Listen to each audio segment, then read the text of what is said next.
मुंबईला slum free आपण करू शकतो हा आत्मविश्वास आता माझ्यामध्ये देखील आहे. थोडंसं जर आपण मध्यमवर्गीयांकडे त्यानंतर वळलो तर आता एक नवीन कन्सेप्ट जी तुम्ही आणली आहेत की आतापर्यंत जे इमारतीमध्ये राहत होते ती लँड जी होती ती त्यांची ओनरशिपमध्ये नव्हती, मात्र आता त्यांच्याही नावावर म्हणजे सातबारा फक्त गावच्या शेत जमिनी आणि घरावर मिळत होता. आता तो मुंबईतही शक्य होणार असं तुम्ही म्हणताय, आणि हे कसं करणार आहात तुम्ही? मुंबईमध्ये आता आम्ही केवळ 5% ASRचा पैसा घेऊन या जमिनी फ्री होल्ड करतो, त्याचा हक्क त्यांना देतो. त्यातनं त्यांना रिडेव्हलप करण्याकरता एक मोठा इन्सेंटिव्ह मिळतोय.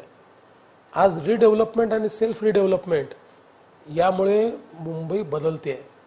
सेल्फ रिडेव्हलपमेंट हा तर असा कॉन्सेप्ट आहे की ज्याच्यातनं आम्ही नवीन प्राधिकरण सुरू केलेलं आहे. क्लस्टर डेव्हलपमेंट 600 स्क्वेअर फुटाच्या माणसाला सेल्फ रिडेव्हलपमेंटमध्ये 1200 स्क्वेअर फुटाचा फ्लॅट मिळतोय. त्यामुळे मोठ्या प्रमाणात हे आम्ही केलंय. आणि त्याचसोबत आम्ही अजून काही गोष्टी बदलल्या.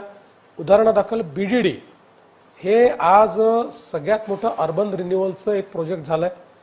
BDD ज्यावेळेस मी मुख्यमंत्री झालो आणि माझ्या असं लक्षात आलं की BDDचा विकास का होत नाही, मराठी माणूस जिथे राहतो इतके ऐतिहासिक या चाळी आहेत, तर माझ्या लक्षात आलं की कोणी ना कोणी नवीन बिल्डर येतो आणि तो काम घेतो आणि काहीच करत नाही आणि नुसतं ट्रेडिंग होतं.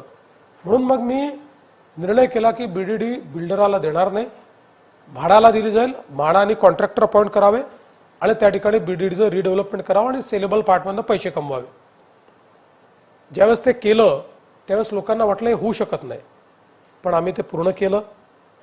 आज त्याच्या बिल्डिंगा तयार झाल्या, तिथे लोक राहायला गेलीत आणि आज त्यांचा आनंद आपण देखील आपल्या चॅनलवर बघितलेला असेल. त्यामुळे हे जे सगळे इनिशिएटिव्ह आहेत, आज BDD झालं त्यामुळे अभ्युदय नगर आता होत आहे.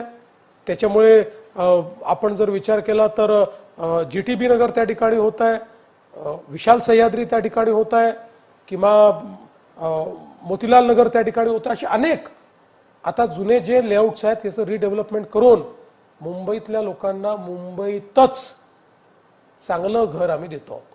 मुंबईतला मराठी माणूस जर टक्क्यानुसार पाहायचा झाला तर साधारणतः 33% केवळ आता मुंबईत उरलाय. म्हणजे काही